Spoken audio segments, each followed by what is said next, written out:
पढ़ अकेडमी में आप सबका स्वागत है। आज हमको आपके साथ रूबरू होते हुए बहुत खुशी लग रही है, क्योंकि पहली बार हम आपके साथ डिजिटल बोर्ड ज्ञानार्पण अकेडमी की स्मार्ट क्लास में आप सबके सामने हाजिर हुए हैं।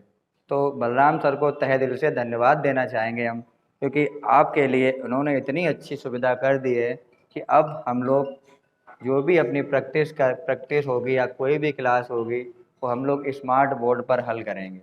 ठीक है, तो आज हम आपके सामने साइकोलॉजी का, जीवन कौशल, पाठ शिक्षण का और आपके बाल विकास का, तीनों का समावेश करके 30 क्वेश्चनों का प्रैक्टिस सेट 1 लेकर आप सबके सामने प्रस्तुत हुए हैं।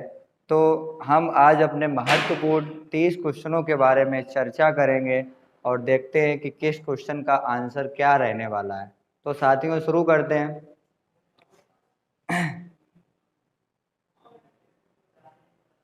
उम्मीद करता हूं कि आपको क्वेश्चन बिल्कुल साफ दिख रहा होगा।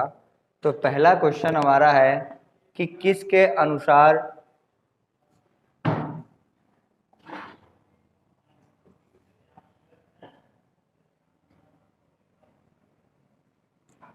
तो पहला क्वेश्चन हमारा है, किसके अनुसार शिक्षण कौशल शिक्षक के हाथ में वह शस्त्र है। और एक बार हम आप लोगों को अपनी क्लास में बता चुके हैं कि जिस कोटेशन में अस्त्र आ जाए, शस्त्र आ जाए, वह कोटेशन आपकी डॉक्टर कुलश्रेष्ठ जी ने दी है। तो हम आपको एक बार बता चुके हैं, क्लास में हमारी जो हुई थी उस क्लास में हम आपको बता चुके हैं कि किसी भी कोटेशन में यदि अस्त्र आ जाए, शस्त्र आ जाए, तो वो कोटेशन हमारी डॉक्टर कुलश्रेष्ठ विद्वान जी ने दी है। तो इसका आंसर क्या रहने वाला है? डॉक्टर कुलश्रेष्ठ।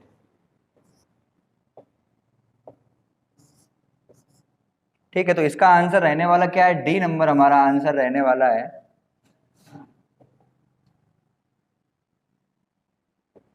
तो इसका आंसर हमारा क्या सही होगा? D number. यदि कहीं पर भी कोटेशन में हमारे अस्त्र लग जाए, शस्त्र लग जाए, वो कोटेशन किसने दी होगी? तो वो कोटेशन आपके डॉक्टर कुलश्रेष्ठ जी ने दी है। ठीक है, आगे हम देखते हैं अपना दूसरा क्वेश्चन क्या रहने वाला है।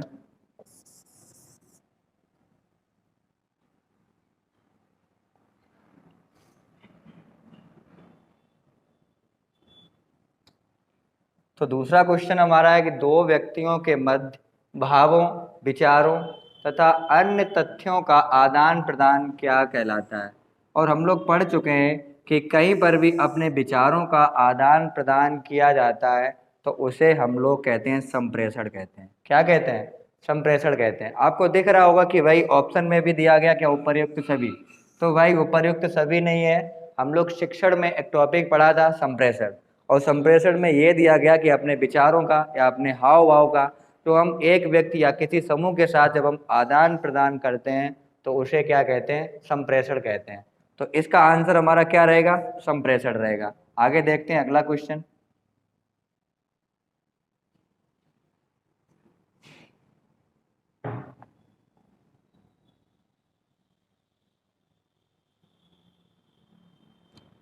अगला क्वेश्चन है हमारा, प्रभावी संप्रेषण क्या होता है। तो तीसरा क्वेश्चन जो हमारा है उस क्वेश्चन क्या है कि प्रभावी संप्रेषण क्या होता है। ठीक है, तो देखें भाई, ऑप्शन ए पढ़े, विचारों का पहुंचाना। मैं बिल्कुल सही बात है, अपने विचारों को एक व्यक्ति से दूसरे व्यक्ति को देना या पूरे समूह को देना क्या कहलाता है? संप्रेषण कहलाता है। तो ए ऑप्शन हमारा बिल्कुल सही होगा।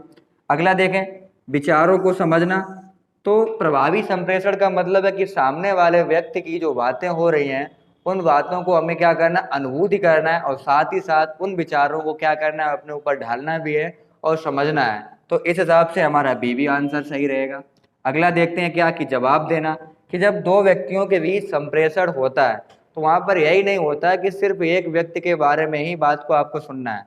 तो उनके विचारों पर अपने विचारों की भी क्या देते हैं? हम लोग राय देते हैं। तो इसलिए आंसर यहाँ पे क्या रहने वाला है? सी भी आंसर सही रहेगा। और डी ऑप्शन में क्या दिया गया? सभी। तो इस हमारे क्वेश्चन का आंसर रहने वाला क्या है? सभी रहने वाला है। देखते हैं हम अगला क्वेश्चन।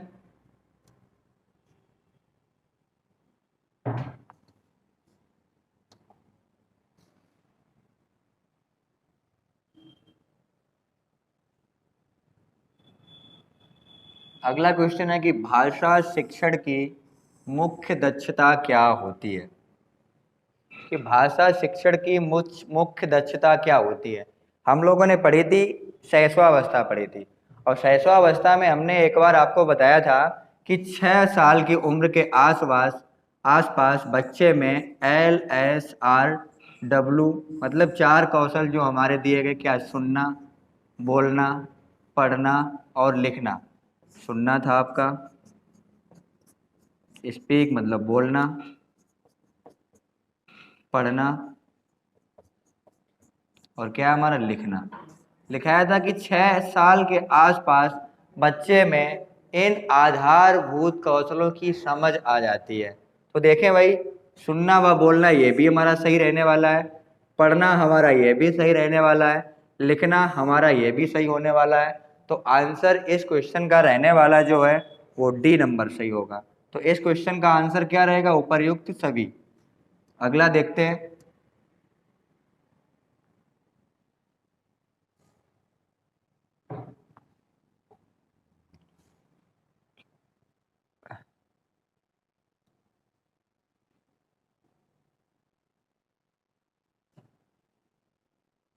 ठीक है, अगला क्वेश्चन हमारा क्या कि मापन कितने प्रकार से होता है। तो शिक्षण में हमने एक टॉपिक पढ़ा था मापन, और मापन में हमने आपको जो मापन का प्रकार बताया था वो वहां पर बताया था कि मापन 2 ही प्रकार से होता है। तो एक तो आपका मापन होता है गुणात्मक रूप से, और एक आपका मापन होता है मात्रात्मक रूप से। तो पूछा जाए कि मापन कितने प्रकार का होता है, तो मापन 2 ही प्रकार का होता है। एक गुणात्मक मापन होता है और एक मात्रात्मक मापन होता है। ठीक है, आगे देखते हैं।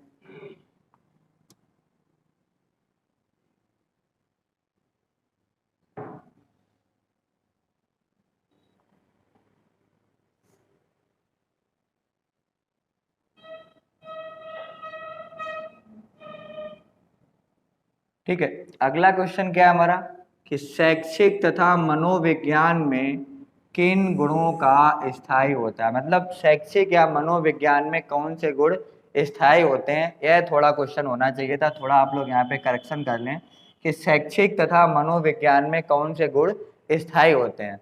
तो आपका ऑप्शन क्या है, व्यक्तित्व। तो भाई ठीक है, व्यक्तित्व हमारा गुण कैसा होता है, स्थायी होता है। क्यों कि व्यक्तित्व वंशानुक्रम और वातावरण की अन्योन्य क्रिया का क्या होता है, देन होता है। ठीक है, आगे देखें।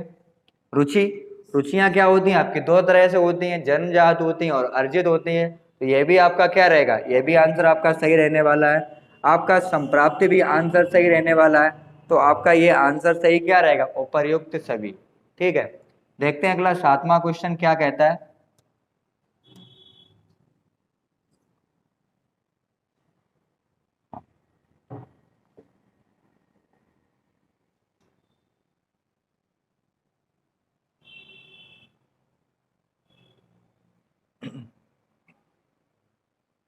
सातवां क्वेश्चन हमारा कह रहा है कि मापन तथा मूल्यांकन के प्रमुख उद्देश्य क्या है।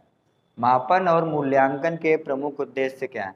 तो भाई हम किसी भी व्यक्ति का मापन या मूल्यांकन या किसी कक्षा का हम मापन और मूल्यांकन क्यों करते हैं। मापन में सिर्फ हमें अंकों का पता लगता है, और मूल्यांकन में उसके गुण व दोष दोनों के बारे में पता लगता है। अब इस हिसाब से यदि हम देखेंगे तो इसका आंसर क्या रहने वाला है। तो पहली बात वही है कि छात्रों का अर्जित ज्ञान। तो वाकई में हम किसी भी व्यक्ति का या छात्रों का जब मापन या मूल्यांकन करते हैं तो उसने क्या अर्जित किया, क्या नहीं अर्जित किया, इसके बारे में भी क्या करते हैं, हम लोग मूल्यांकन करते हैं। अगला क्या है कि सर्वांगीण विकास में सहायता। ये भी आपका आंसर सही रहने वाला है कि मापन और मूल्यांकन किसी भी बालक के या व्यक्ति के सर्वांगीण विकास में क्या देता है, सहायता देता है। आगे क्या है कि बाधक तत्वों की पहचान। मतलब मापन और मूल्यांकन करते समय हमें यह पता लगता है कि जो हमने करवाया है बच्चे को, वहाँ पर कहाँ पर बच्चों में कमियां रह गई हैं या कहाँ पर हमको सुधार करना है। तो इसलिए इसका आंसर क्या रहने वाला है, डी। देखते हैं अगला क्वेश्चन।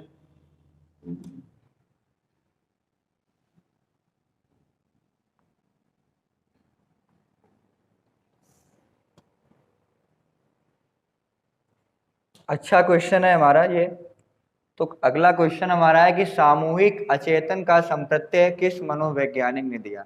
तो हमने एक बार क्वेश्चन पढ़ा था बाल विकास में, जब टेट का हमारा तैयारी चल रही थी, तो वहां पर हमने एक बार पढ़ा था कि सामूहिक अचेतन, और सामूहिक अचेतन का जो संप्रत्यय दिया गया यंग महोदय द्वारा दिया गया था।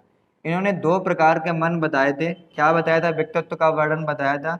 एक तो बताया था व्यक्तिगत, और एक बताया था सामूहिक। किसने बताया? युंग ने बताया। तो पूछा जाए कि सामूहिक अचेतन का संप्रत्यय किसने दिया, तो सामूहिक अचेतन का संप्रत्यय युंग महोदय ने दिया, जिन्होंने दो प्रकार के व्यक्तित्व का वर्णन किया था, एक व्यक्तिगत और एक सामूहिक। देखते हैं अगला क्वेश्चन क्या रहने वाला है।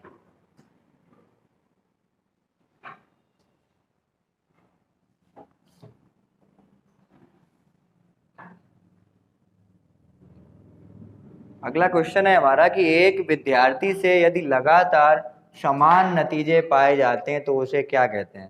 तो हमने मापन और मूल्यांकन में यह पढ़ा था, यदि किसी विद्यार्थी को बार बार यदि मूल्यांकन किया जाए और एक ही नतीजा मिले तो वह मूल्यांकन या वह प्रश्न पत्र विश्वसनीय प्रश्न पत्र कहलाता है। क्या कहलाता है?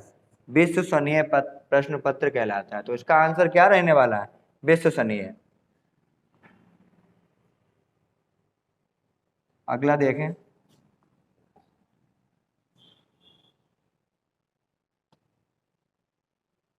देखें भाई, ये कोटेशन भी बहुत अच्छी कोटेशन है कि किसके अनुसार विकास के परिणाम स्वरूप व्यक्ति में नवीन विशेषताएं। तो हमने आपको एक ट्रिक बताई थी, कहीं पर भी नवीन शब्द आपका दो बार आ जाए। क्या बताया था?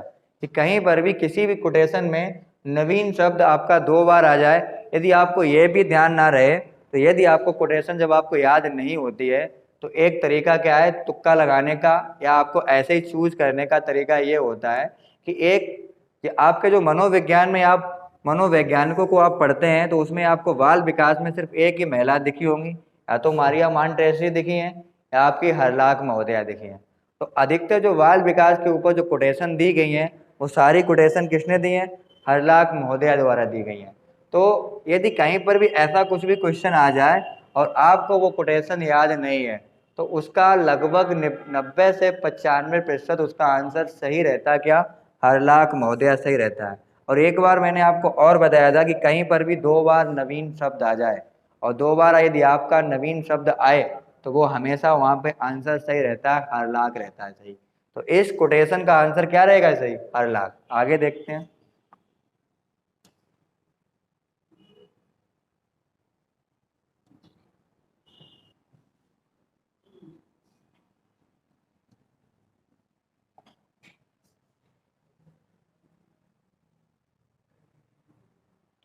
अगला क्वेश्चन। अगला क्वेश्चन है कि किसके अनुसार बुद्धि में विशिष्ट एवं सामान्य तत्व। अब विशिष्ट एवं सामान्य तत्व की बात किसने की थी? तो स्पीयरमैन साहब ने की थी। तो पूछा जाए कि विशिष्ट और सामान्य बुद्धि के तत्व की बात किसने की?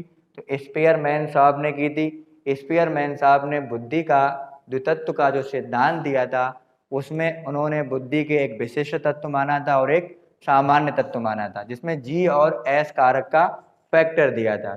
जी को इन्होंने जन्मजात माना था और एस को इन्होंने अर्जित माना था। और इनका मानना था कि जी के चारों तरफ लगभग 10 एस कारक विद्यमान रहते हैं, और जिस कारक का जी के साथ संबंध हो जाता है, उसी क्षेत्र में बच्चा आगे निकल जाता है। ये बात किसने कही थी? स्पीयरमैन साहब ने कही थी। ठीक है। दूसरी बात, और यही जो आपका सिद्धांत था, प्रथम राजतंत्रीय सिद्धांत है।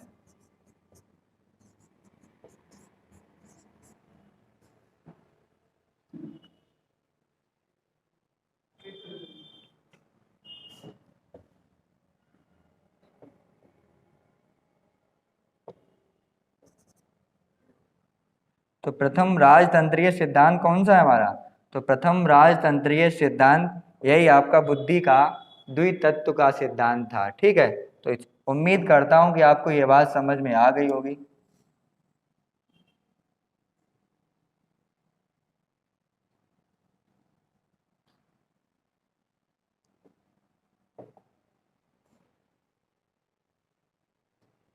अगला क्वेश्चन देखें। अगला क्वेश्चन है हमारा, समाज प्रिय व्यक्ति को सेल्ड्रन महोदय ने, तो यहाँ पे आप लोग कर लें, सेल्ड्रन कर लें, कि समाज प्रिय व्यक्ति को सेल्ड्रन महोदय ने किस भाग में विभाजित किया। तो समाज प्रिय व्यक्ति को सेल्ड्रन महोदय ने विसेरोटोनिया नाम दिया। तो पूछा जाए कि समाज प्रिय व्यक्ति को सेल्ड्रन महोदय ने क्या नाम दिया, तो समाज प्रिय व्यक्ति को सेल्ड्रन महोदय द्वारा विसेरोटोनिया नाम दिया गया। आगे देखते हैं।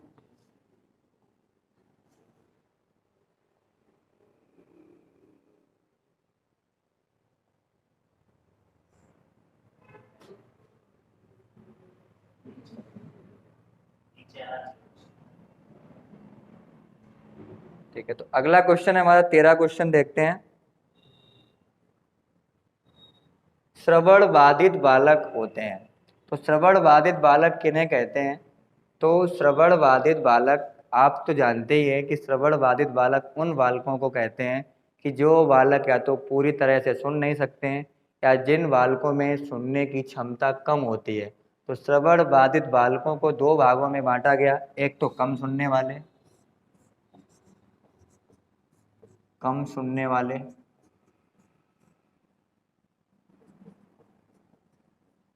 और एक पूर्ण रूप से बधिर बालक, मतलब जो बिल्कुल भी नहीं सुन सकते। अब सीधी सी बात है, जब जो श्रवण बाधित बालक होंगे, जब वो उनकी सुनने की क्षमता नहीं होगी तो इनकी सुनने की क्षमता नष्ट हो जाती है, बिल्कुल सही बात है। अगला क्या कि जब वो किसी बात को सुन ही नहीं पाएंगे तो अपनी बात को कैसे वो रखेंगे कि हमें क्या बोलना है क्या नहीं बोलना है, तो उनको बोलने में भी परेशानी होती है। और जब उनको बोलने में परेशानी होगी तो अपनी भाषा को किसी भी व्यक्ति के सामने संप्रेषण करने में भी क्या क्या आती है, परेशानी आती है। तो इस प्रकार से इसका आंसर क्या रहने वाला है, उपर्युक्त सभी रहने वाला है। आगे देखते हैं।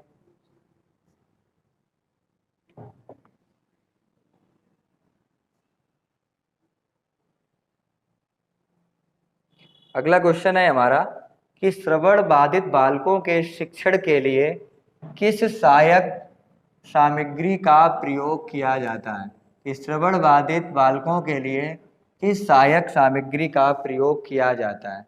तो पहली बात है कि जो बालक श्रवण बाधित होते हैं उनको कंप्यूटर की स्क्रीन के माध्यम से भी उनकी शिक्षा की व्यवस्था की जाती है, तथा चार्ट के माध्यम से, मॉडल के माध्यम से, और हम श्रवण बाधित बालकों को संकेतों के माध्यम से भी शिक्षा का प्रावधान करते हैं। तो इसका आंसर क्या रहेगा, डी रहेगा।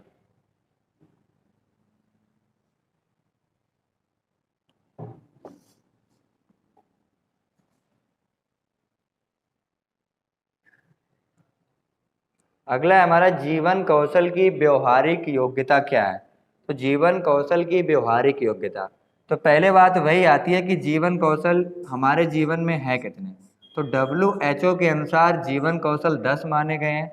इसके बाद यूनेस्को के अनुसार यदि पूछा जाए तब भी जीवन कौशलों की संख्या कितनी मानी गई है, 10 मानी गई है। यदि कहा जाए कि NCERT के अनुसार जीवन कौशल की संख्या कितनी है, तो NCERT जीवन कौशलों को 10 मानती है। ठीक है, तो हम देखेंगे इसका आंसर क्या रहने वाला है कि मानव का आत्मज्ञान, मतलब कि स्व जागरूकता के बारे में बात हो रही है। प्रभावी संप्रेषण की भी बात की गई है। रचनात्मक सोच या समालोचन चिंतन, मतलब इसका आंसर रहने वाला क्या है, डी।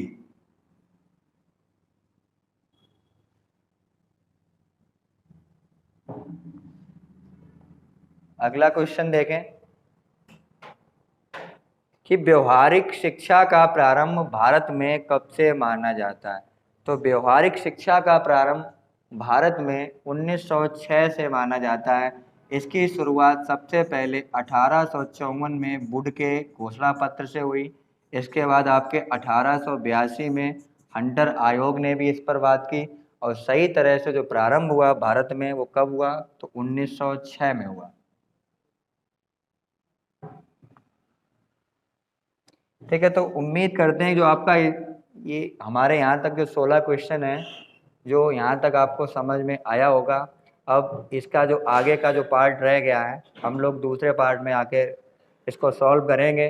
अब उम्मीद आपसे ये करूँगा कि आप लोग हमारे साथ लगातार जुड़े रहें, क्योंकि अब आपको डेली क्लास मिला करेगी। ठीक है, धन्यवाद साथियों। ज्ञानार्पण अकेडमी में आप सबका जल्दी से जल्दी स्वागत पुनः करूँगा। वो उम्मीद है आपकी क्लास डेली हुआ करेगी। नमस्कार साथियों।